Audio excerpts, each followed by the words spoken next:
দুর্ঘটনা তদন্তে নেমে পুলিশ এবার গ্রেপ্তার করলো একজন বাংলাদেশি নাগরিককে। তাকে জেরা করে তাকে যে বাংলাদেশ থেকে ভারতবর্ষে আসতে সাহায্য করেছে তাকেও গ্রেপ্তার করা হয়েছে নাজর থেকে। সদানন্দ রোডের কাছে এই গাড়িটি একটি বাইককে ধাক্কা মারে।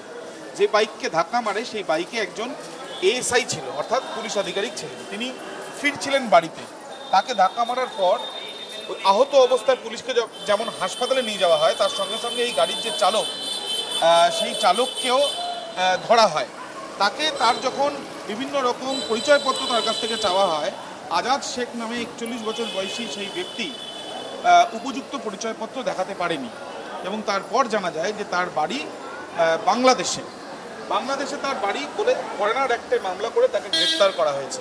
এই যে ঘটনা, সেই ঘটনা একটা চক্র সক্রিয়ভাবে থাকতে পারে, যারা বাংলাদেশ থেকে বিনা কাগজে বা জাল কাগজ বানিয়ে, সেটা পাসপোর্ট হতে পারে, লাইসেন্স হতে পারে বা অন্যান্য কাগজ হতে পারে, যেগুলো বানিয়ে দিচ্ছে এবং ভারতের নাগরিক যাতে তারা নিজেদের পরিচয় দিতে পারে সেই ব্যবস্থা করে দিতে সাহায্য করছে।